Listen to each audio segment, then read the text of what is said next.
Well, let's talk about some things that you're seeing on the floor right now that have impressed you so far this year. We can play. We've proven that we can play multiple different ways.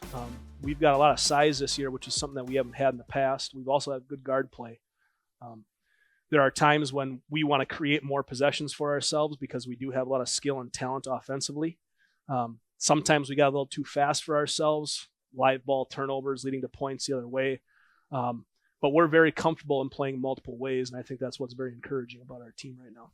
And many fans know you have a very good ball player in guard Brooks Hinson back for his junior year. Tell us what it's like to have him on the floor with this combination of ball players. Yeah, I don't know if there's I can never say too many good things about Brooks. He is a very talented player. Very fortunate I get to be able to coach him. Every year he's taken steps and strides into his improvement. As a freshman, he started for us, but he was more of a spacer. He was more of a knockdown shooter. Last year as a sophomore, he kind of stepped up, took over more of the ball handling duties, but also took some strides defensively where he's guarding better players. This year, he's now at the top of every opponent's scouting report. I think when teams prepare to defend us, they have to figure out a way to stop Brooks. The way I feel coaching him is if he's on our bus, we're always going to have a chance no matter who we play. He is a very, very talented player, and I'm looking forward. There are times as a coach, my insecurities pop up because I'm not.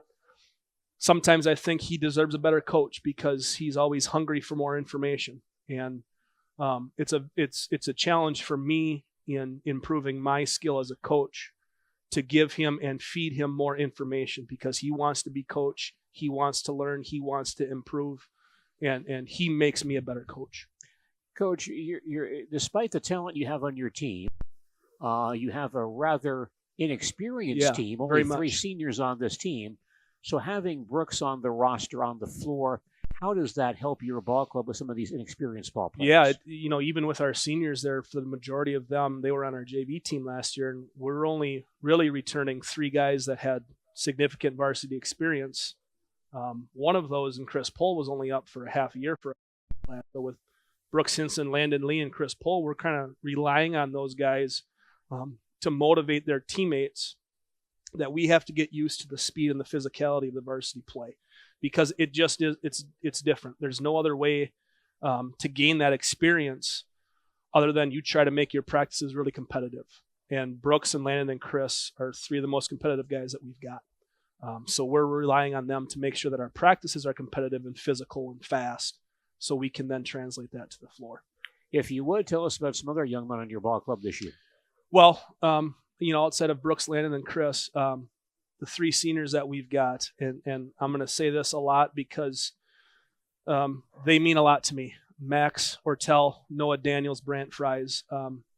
Those 3 guys were 8th graders when our staff took over, and it was right in the middle of COVID, and there was a lot of things, a lot of circumstances outside of their control, and at that time, I remember our first practice we had with those guys when they were 8th graders. We were outside at the Marshfield Middle School because of COVID restrictions, and we had to organize our practice in a different way, different than, nobody's really ever seen that. And they're the 3 that are left. We had a nice group of freshmen at the time for 8th graders, but for a lot of reasons, they're the only 3 that are left. And those 3 guys mean a lot to me. They are the epitome of what we want in a student athlete. They're low maintenance. They're always on time, and they're always ready to go. So those 3 guys, we're going to lean on them as our seniors. How about some of the juniors on this year's team? Yeah, outside of Brooks and Landon, we've got 6 more, and I hope I can remember them all because I know if I miss one, I'm going to hear about it tomorrow. J.J. Steinbach, Jack Sternitsky, Joey Ketterer, Magnus Mockton, Ethan Connect, and Afton Hamill. Those 6 guys, along with their teammates, they make it very enjoyable for me to come to practice. Those guys are gym rats. They love to play. In the off season, when we're not, conducting our activities, they're always looking for a game wherever that may be.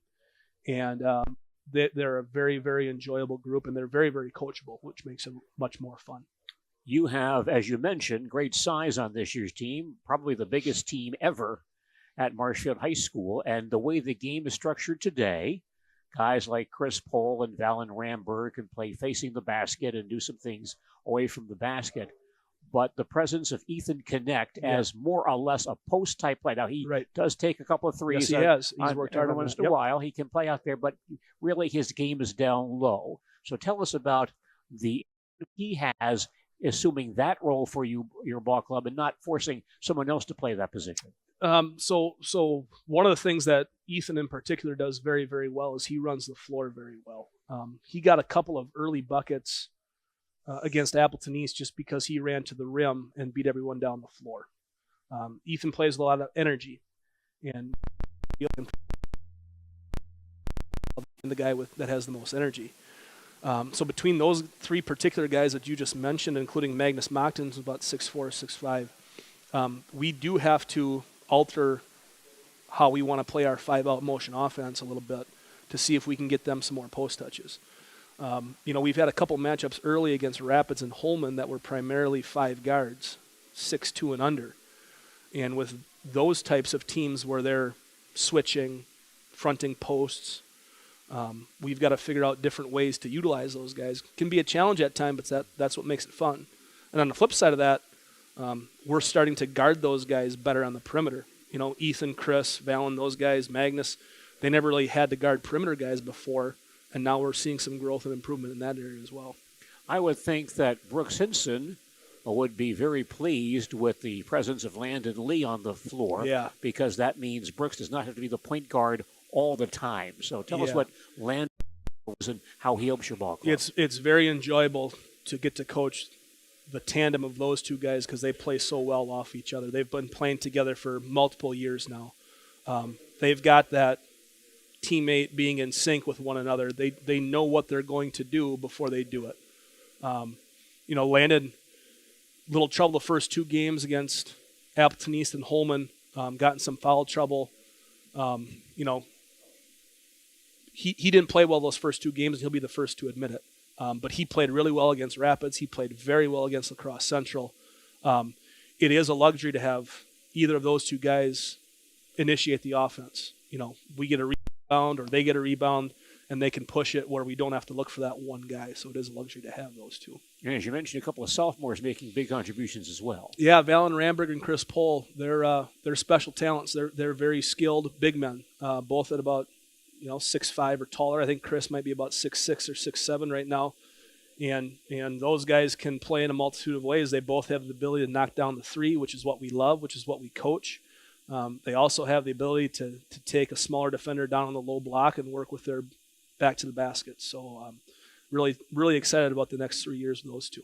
Let's bring in Larry Hazer for some comments and questions. Larry? Yeah, you talked about it. You might have touched on it a little bit about the inexperience of your team this year and the height and all that, and multiple ways being able to win. Are the young guys accepting that multiple ways?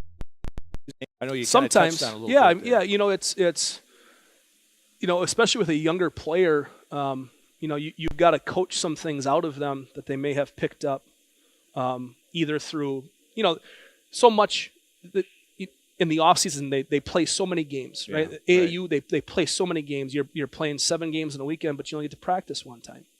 So a lot of times in those 7 games, you pick up maybe some bad habits. Could just be little things like footwork or shot selection or inability to guard a certain player. So early on, we've got to coach those things out of them in the beginning. We got to coach them to how we want them to play, and that there is a learning curve there. I'm very fortunate that I've got a great coaching staff. And when guys get through our entire 3 levels of our program, from the freshman AV to the varsity, they've got some time. Tanner Bosen, Josh Roshite, Jake Shepler, Brian Fravert, all fantastic guys that we're lucky to have on our staff. They're all Marshfield alumni. So it means a lot to all 5 of us that we get to be able to coach at our own school. All right. Let's see, we're running low on time. Well, Coach, thanks for coming by. Once again, a big ball game for you guys on Friday night with DC Everson town. Yes, DC Everson is playing very, very well right now. They had a big win against Medford last night, beat Wausau East at Wausau East on last Friday, so we've got a hands full coming up Friday night. Okay, well, Coach, good luck this season. We'll see you throughout the year. Thanks, Gene. Thanks, Larry. Roll Tigers.